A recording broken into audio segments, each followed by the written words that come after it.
To begin, I'd like to acknowledge the traditional owners of the land I'm recording from today, the Wangal people of the Eora Nation. I pay my respects to elders past and present, and to the elders of the lands of this recording might reach. I'm excited for this conversation with Indonesian emerging writer Mega and Anindyawati. Mega, I thought a nice way to kick off our conversation today is with a bit of an introduction.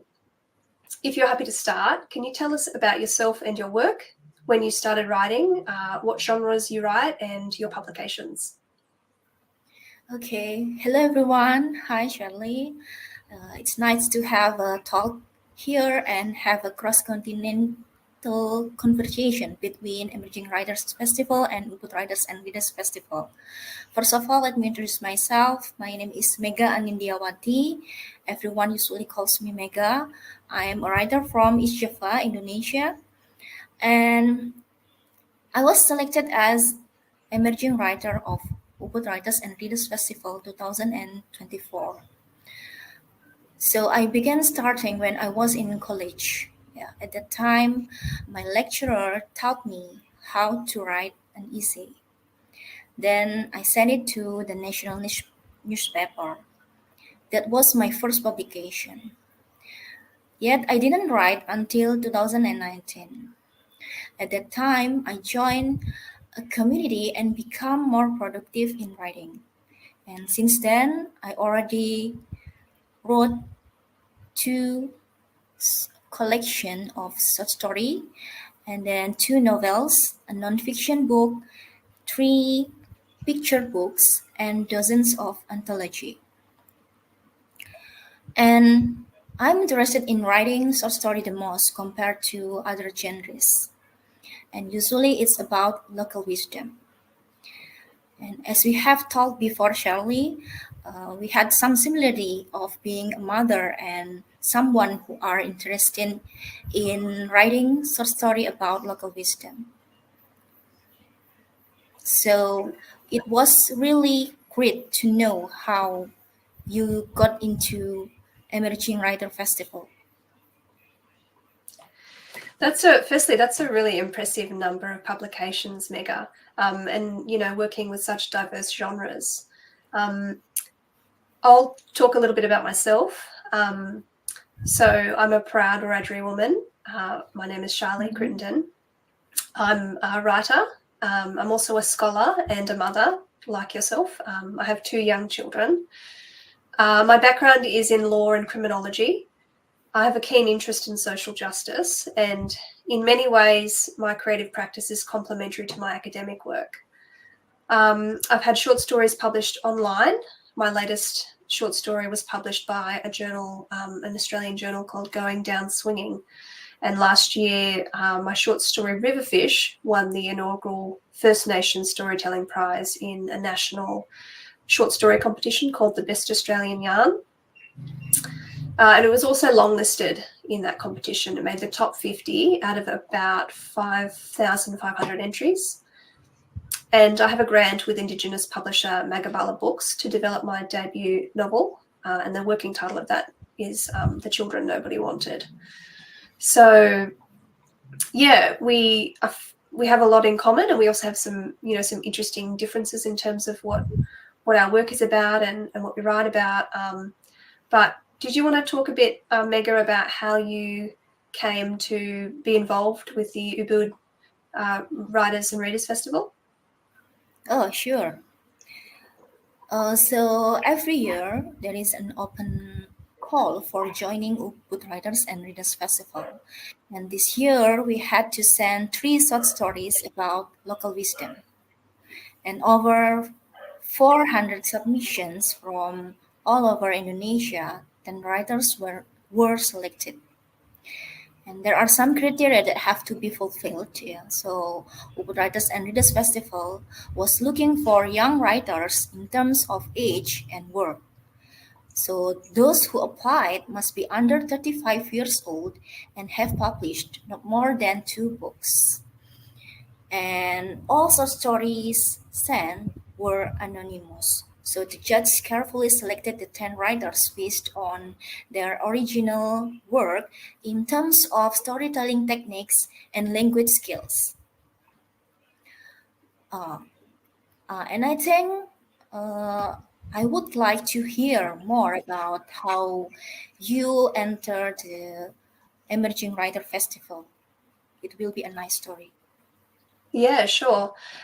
So every year, the Emerging Writers Festival does a call out. Some of their artists are through their call out. So you make an application. I pitched a couple of ideas for the Emerging Writers Festival, and I also included a link to some of my work. And I was really excited to be selected to have this very special conversation with you, and to talk about, I guess writing in an international and national context. And I know we're going to cover some really interesting ground.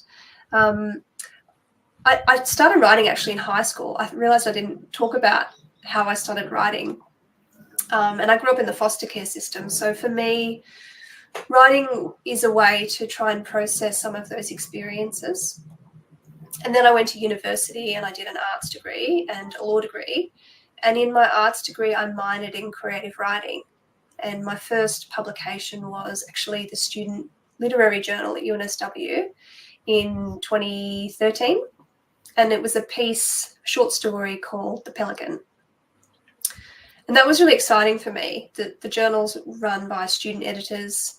It's a really great first experience of submitting and being edited and the process of publication in a journal. I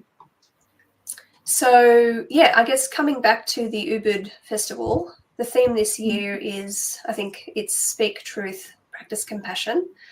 So are there any ways, Mega, that speaking truth, practicing compassion appears or shapes your work? Maybe you could also share one of your favorite quotes by an Indonesian writer. Okay, yeah, right. The theme of Ubud Writers and Readers Festivals this year is Speak the Truth, Practice Kindness, and it manifests in my work. Yeah. So when I write, I always hope that my works carry good values for readers. I think that writers should write by heart, because whatever comes from heart will reach heart. So in each story that I wrote, like other writers, I always insert the message I want to convey to the reader. By creating characters which reflect their life, the readers will connect to them and get the message easily. So one of the short story that I sent to Ubud Writers and Readers Festival entitled Amos, I Know What They Are Talking About. The story is about a local wisdom of East Nusa Tenggara.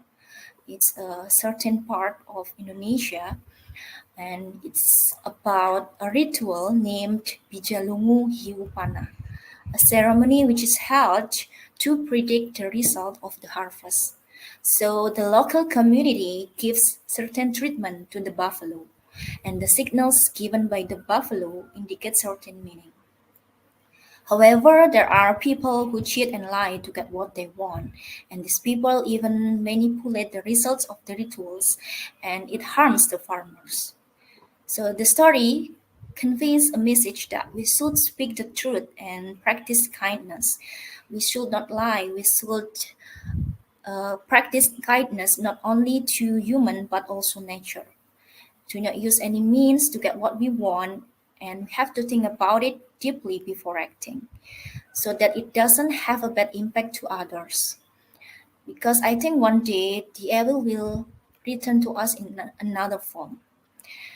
And talking about my favorite quotation, there is a quotation from Pramudia Anantatur, Indonesian writer. He said that people can be ambidextrous, but as long as they do not write, they will be lost in the society and from history. Writing is working from for eternity. And this quotation really motivates me to write. And how about you, Sharleigh? Do you have a favorite quotation?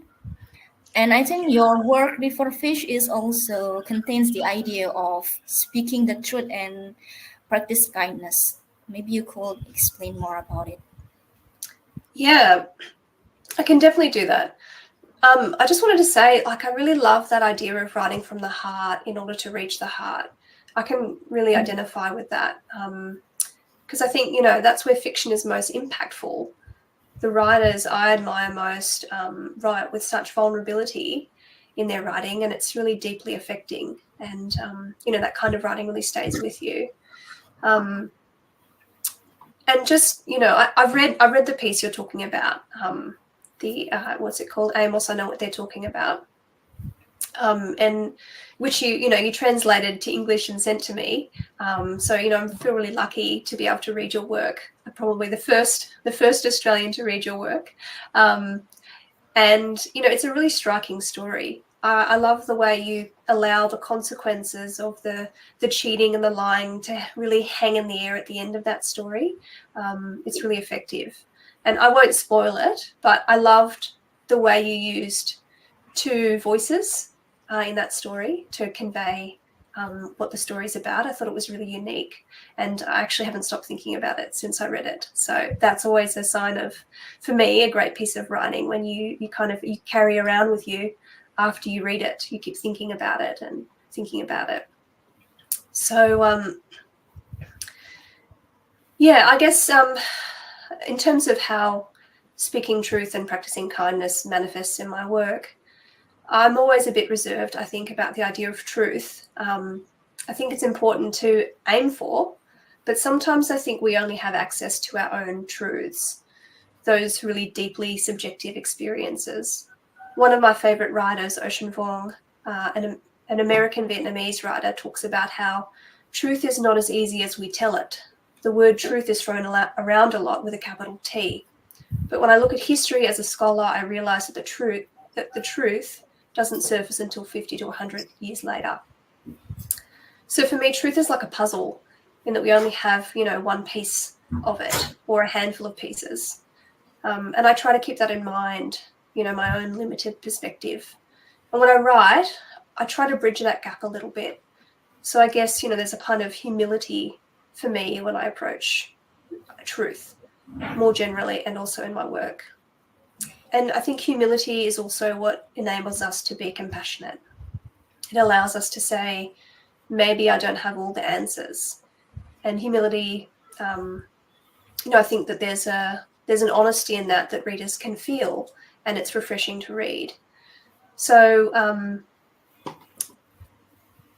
I guess I can definitely recognize a similar theme in my work.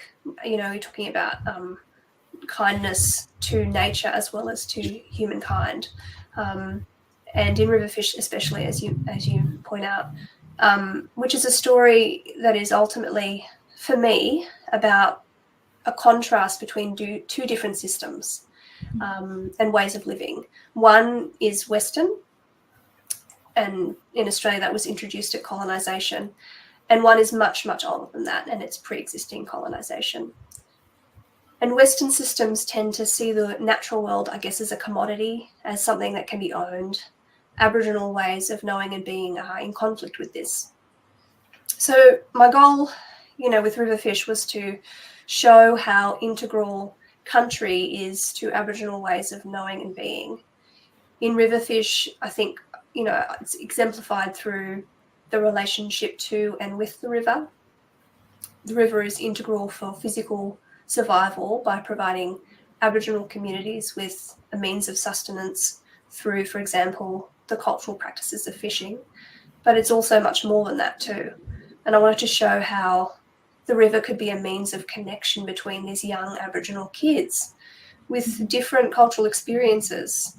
One which is kind of, I guess, for want of a better word, more intact, and one that is a bit more alienated from country and kinship and from their cultural practices, which is sadly very common for young people growing up in the state care system.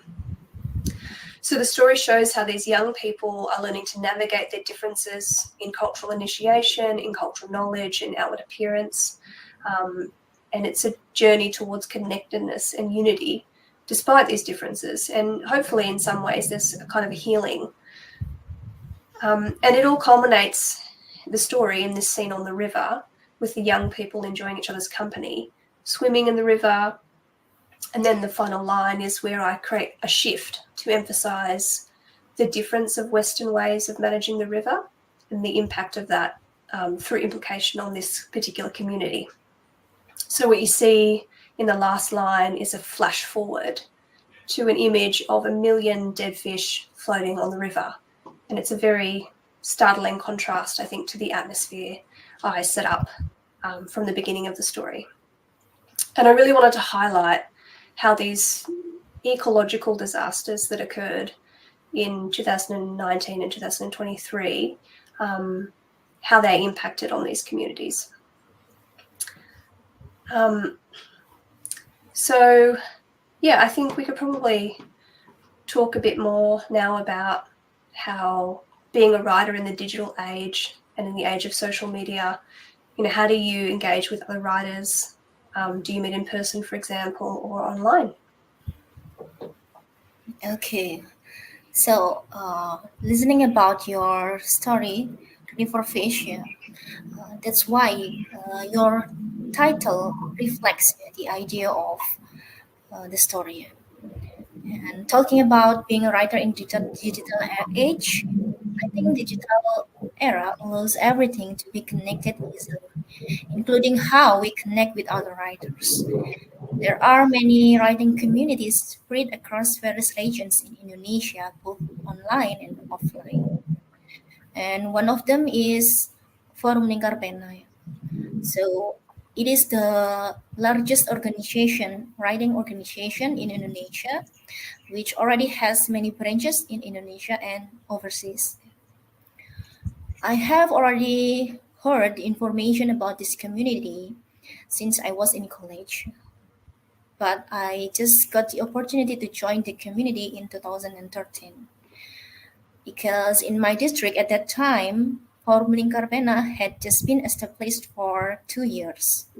And this community usually holds regular writing classes and work reviews.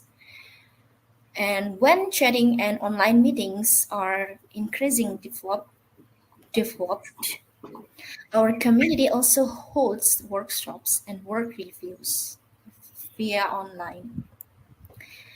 I think having friends who have the same passion as us, we can support each other. Yeah.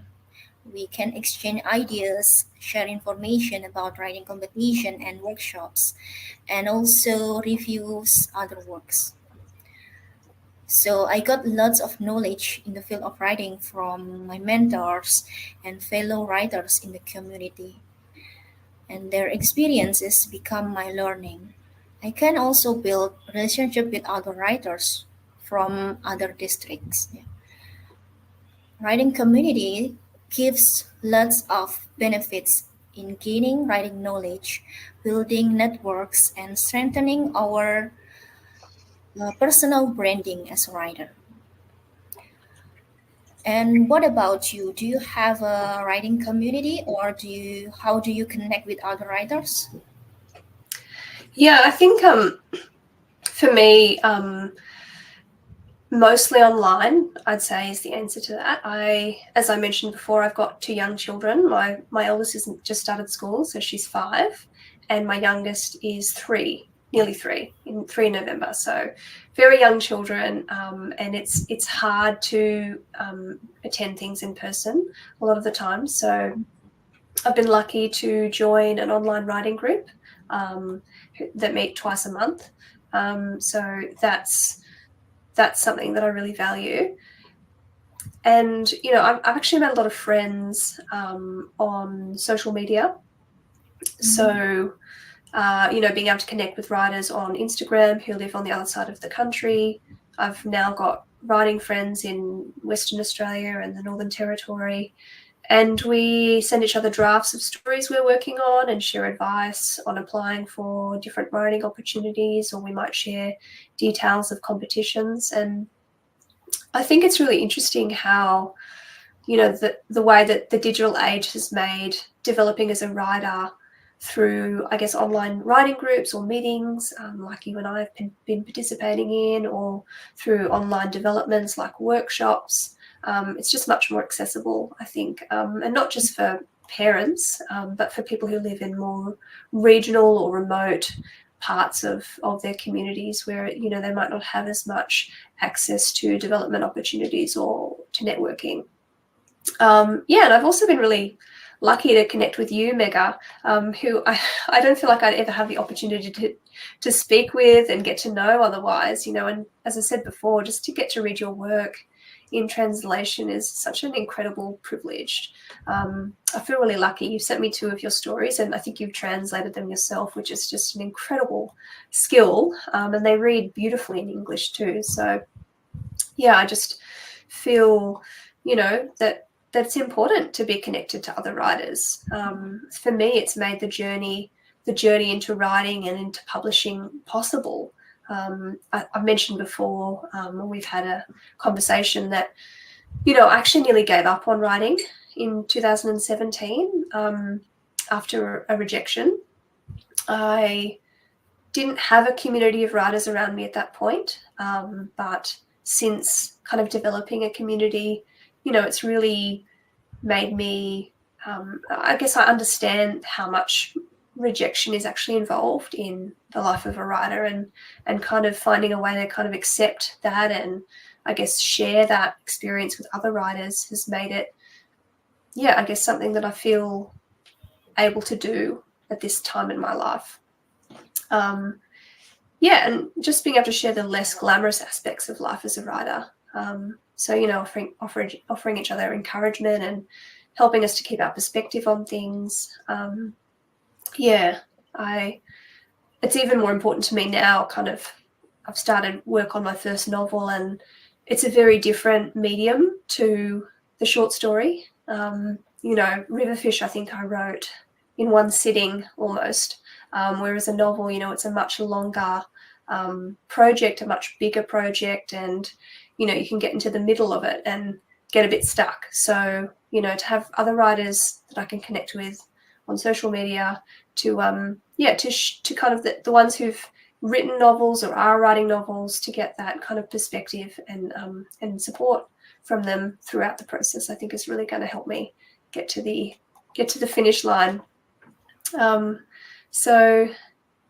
guess you and I are both emerging writers, and as you mentioned, you've been selected as one of the UWRF Writers and Readers Festival emerging writers, and I'm one of the emerging artists for the Emerging Writers Festival.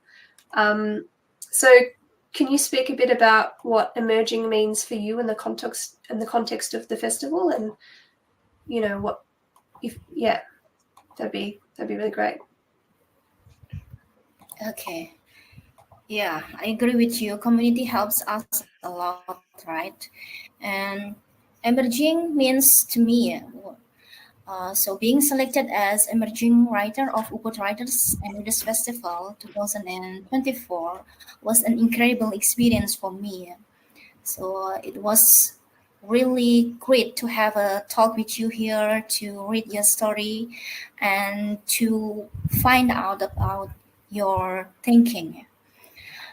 So we had to catch the judge attention from hundreds of submissions from all over Indonesia for the selection of UWRF Writers and Readers Festival. And being the part of this festival is a good opportunity for me to develop my writing skill by learning from seniors and also from other writers like you.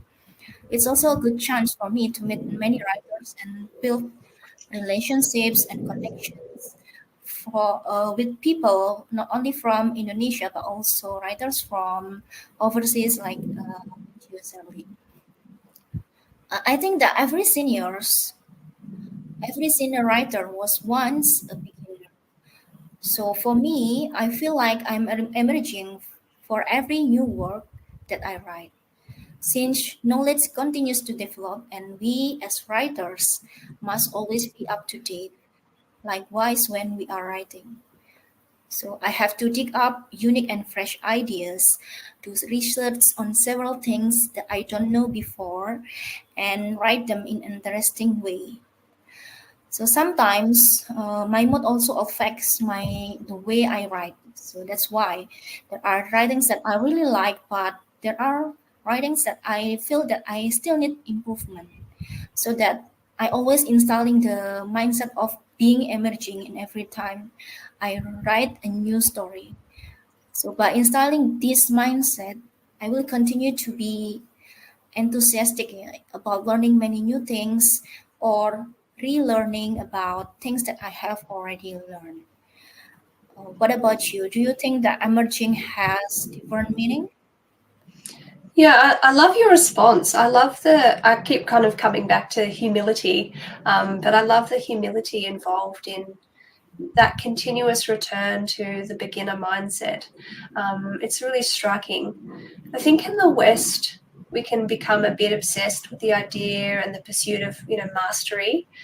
We're always rushing from one place to the next, and there's a really cliche here in Australia, which is that life is what happens when you're busy making other plans, and so I think for me recently, I've been trying really hard to avoid the rushing mentality, the desire to be beyond where I am right now.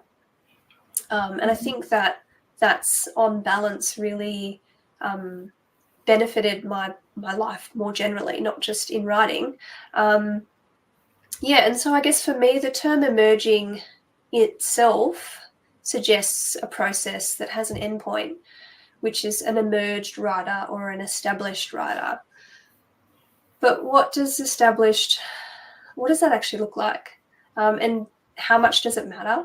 I think the answer really depends on who you're asking. It comes back to why we write. Some people write to be published, and that's, a goal in and of itself, or it's the goal. My goal is to write firstly for myself. I write what excites me, what haunts me often, the things that won't leave me alone. And I write with the reader in mind. So it's very much starting in myself and then writing as if reaching outwards. And in this way, I think, my writing is often a conversation I'm having with myself, a bit of a hypothetical, what if, and then, when another person engages by reading, it becomes a conversation they're invited into, or it becomes a transmission. And maybe as a result, when I write, I hope that we both see something of what it is to be human in this fleeting earthly existence. And maybe we know ourselves better as a result. So for me, that's the ultimate goal. Like you, I'm really interested in the skill of writing. And I agree, each new story demands a different combination of skills and techniques. And I think it's the love of skill involved that shows up when we write. And I think readers can really sense that passion. I think also for me, I'm trying to be mindful about not competing with anyone else. And I think in the age of social media, that can be really hard, because if you're connected to writers, you're seeing all of their achievements, and it can be easy to feel, that we're not as advanced as we should be, or we're not as established as we should be, or getting enough publications. So I'm really just trying to grow a little at a time, to be a bit wiser than I was yesterday. And I think all of those little processes add up to something bigger. So just try, for me, to be a better writer than I was yesterday. I love this idea. Each day, be a beginner. Make that draft a bit better than the last draft. And, it all adds up. So maybe you could tell us a bit about your experience as a writer in your home country, as well as a writer digitally and globally. Yeah, I like the idea of writing what we like, so that we can enjoy it. So being writer in my home country means that we have to read and more than other people. Yeah, writers should read and write more than other people, and writers should be never give up and get ready for the rejections. Because I ever had a rejection from the publisher, so my nonfiction book was at first rejected. Then I sent it to another publisher, and after 6 months, I got news that my book would be published, and then the book is distributed in the bookstore throughout Indonesia. That's why I think that rejections is doesn't mean that our work is bad. Yeah, we just need to find the best or the more suitable publisher. And I'll always do my best when I join a writing competition. I check the technical instruction carefully and do some research about the theme. And being a writer in digital era gives many benefits to us. Writers are able to write about many things around them without having to go directly to the place. We can do research just at home in many ways, yeah, including reading digital publications or online journals, viewing image and watching videos of certain things that on the search engines. However, sometimes there are things that cannot be described from using this kind of reference. Sometimes writers must interact directly with local residents to be able to get a better understanding about the real condition of society and get stories passed down from generation to generation that have not been written on any search engine. And being a writer in Indonesia means that I have to be prepared to write more about the various culture that exists from Sabang to Merauke. It's really interesting to gain information about Indonesian local wisdom, including culture, language, tradition, local food, and write about it. That's what we are going to do in Ubud Writers and Readers Festivals. So the anthology book about Indonesian local wisdom from 10 selected writers will be published in Indonesian and English. Hopefully, by doing that, the regions in our country will be widely known.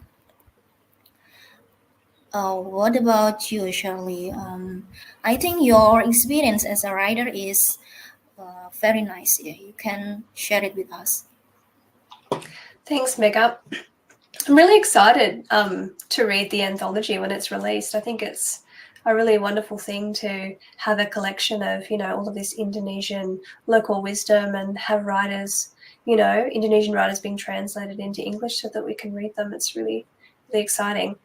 I haven't really thought much until today about being a writer in Australia specifically. I guess, we kind of take our own contexts for granted.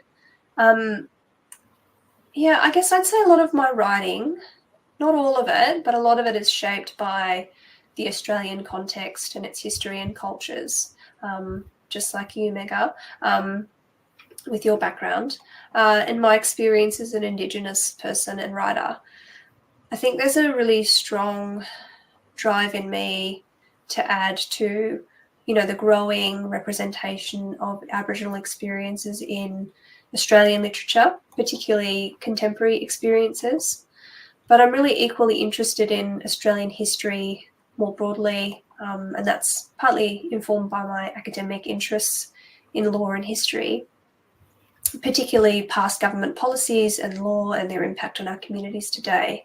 So I'd say that's really shaped me as a writer, and I think for me, that's the role of a writer.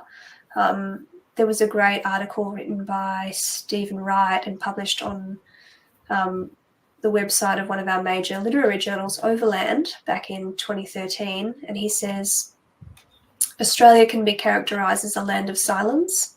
There's so much amnesia in the air. It's amazing we can remember our own names. If writing has the power to do anything, it's to engage the power of remembrance. That's very much my experience of Australia. Growing up in the 90s, there was very little in the way of recognition of the historical and contemporary injustices done to Aboriginal people and their communities. And so it goes back, I guess, to that theme of speaking truth. Digitally, I feel really grateful to be a writer in the digital age, as we touched on just before. So far, I've been predominantly published online in online journals and papers. And I feel for me that allows me to reach a broader audience more quickly as well. There isn't such a long timeline for publishing online, and I think it's much more amenable. Digital publishing is more amenable to kind of experimental writing as well. And I feel like there's just generally, as a result of the digital age, more awareness and access to opportunities. I love being able to listen to interviews with my favourite writers. So Ocean Vuong is one of my favourite writers. He's in America. He's, as I mentioned before, Vietnamese American. The internet allows me to listen to interviews at any time. I think it's really enriching for my creative practice and my development as a writer to be able to, access all of this, as you touched on before, this information. It's at the tip of our fingers. Yeah, so the well of inspiration is just deeper. Researching is easier. With my novel, I'm trying to bring some of the novelty and experience of the digital age into the book. I can't say that I've got much of a sense of being a writer globally at this point, but obviously I'm having this conversation with you, and as I said before, the ability to read your work is a really great privilege. Do you want to tell us a bit about your creative practice, Mega? Sure. So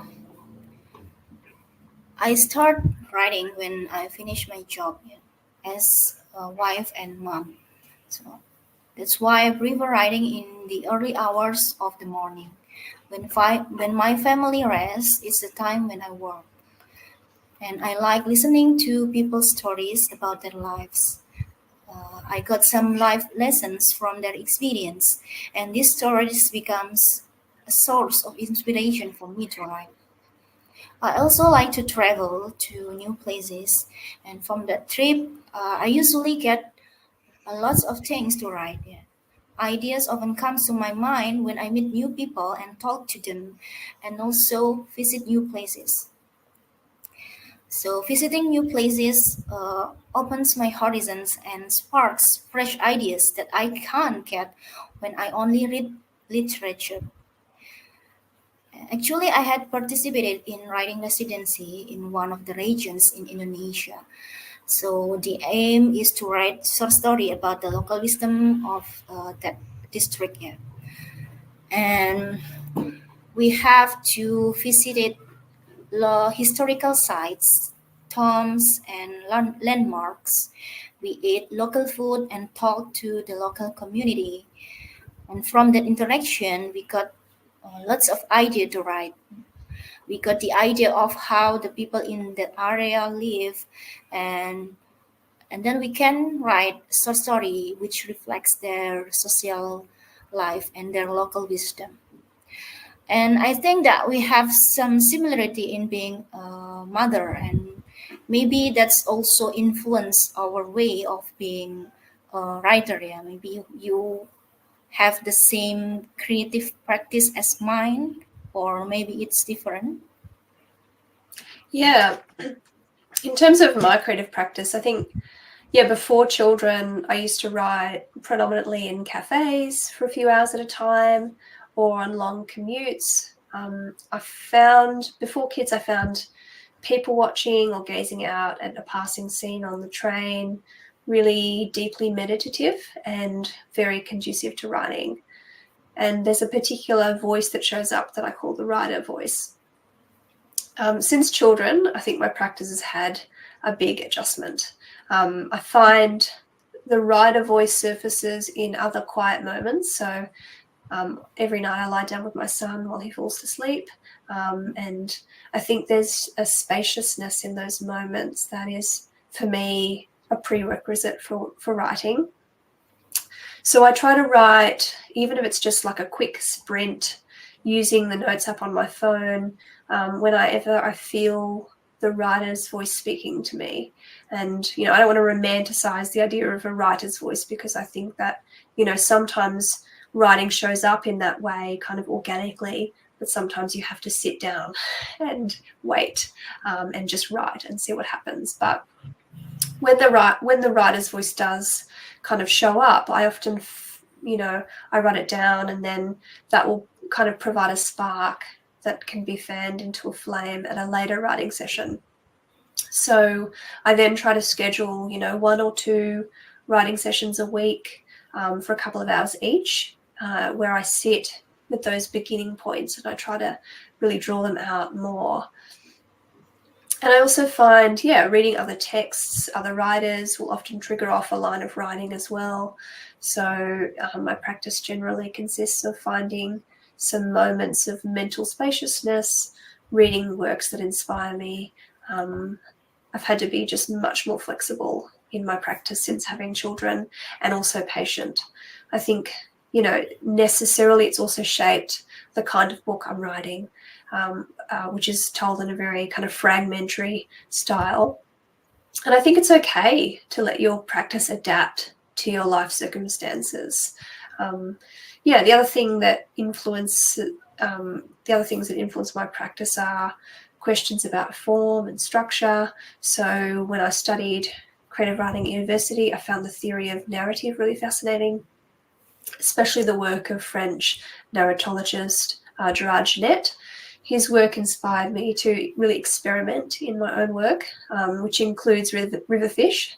In Riverfish, I felt that I could really break out of the more traditional linear narration that's kind of established and maintained through the beginning of that story all the way to the last sentence.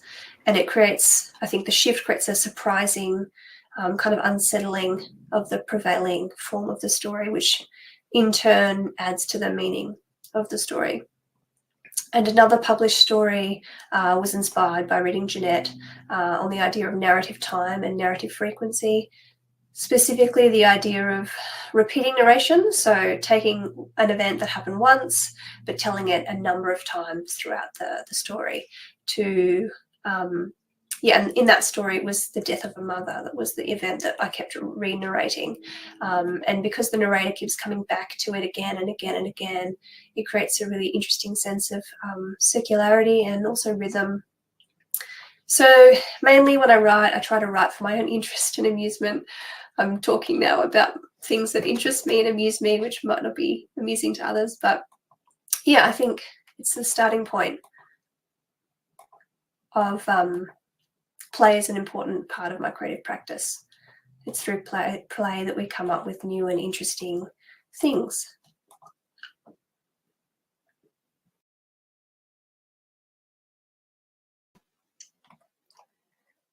Sorry for that brief interruption. I think we had some internet issues, but we are back, and Mega is back. So Mega, can I finish up with our last kind of question? Do you want to talk a bit about your dreams and aspirations as a writer, and maybe your vision for the future and, of the local and global literary community? Yeah, sure.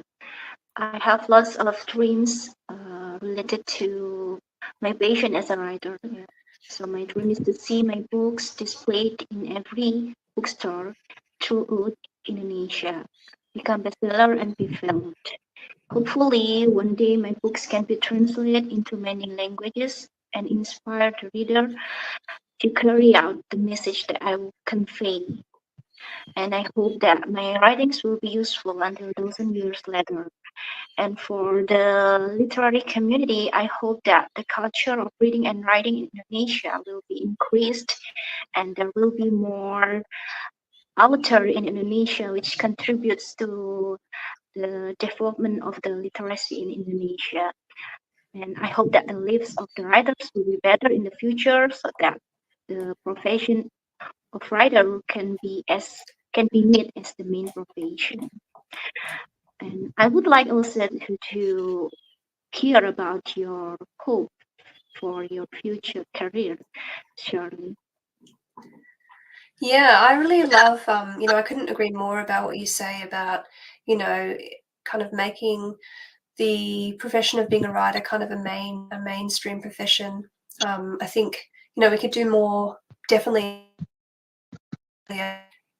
create avenues for writers to be able to write as a main job, a main career. But at the moment, it's really hard hard to do that by itself. You often have to work another job, a day job, and writing is very much, it'd be really awesome if, we could see an increase in funding in the arts, and, because writing is such a valuable part of our culture, to see it as a viable career path and profession. I think for myself, I try and I guess I have big aspirations, but I try to kind of have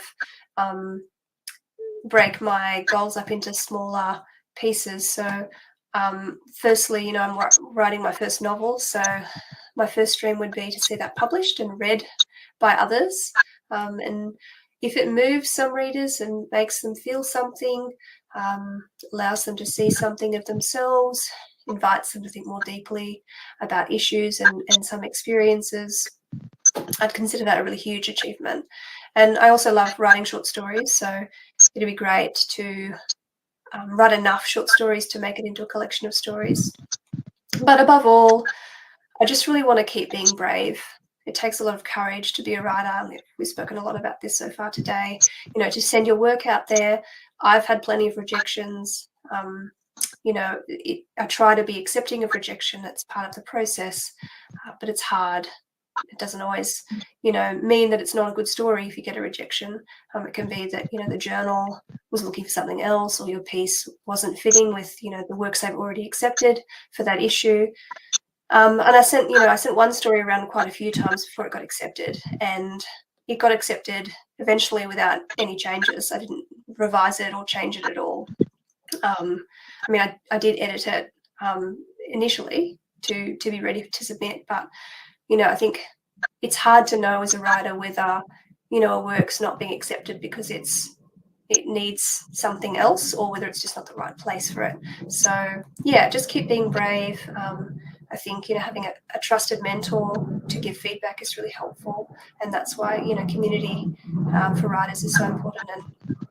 And I'm really grateful for all the work that the Emerging Writers Festival and the Ubud Reading and Writers Festival does for writers and emerging writers. It's so exciting, and I feel so lucky to be involved. And yeah, I just want to keep seeing emerging writers being supported in this way going forward.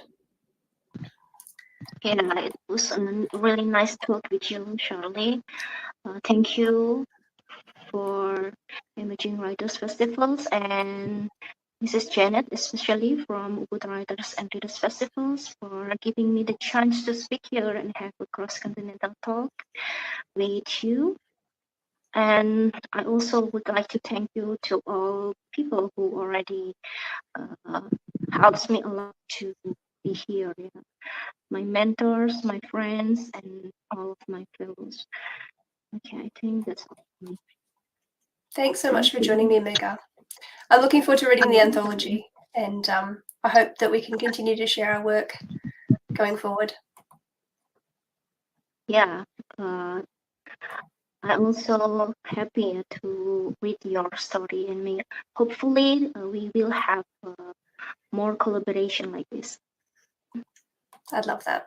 Thanks so much. You're welcome.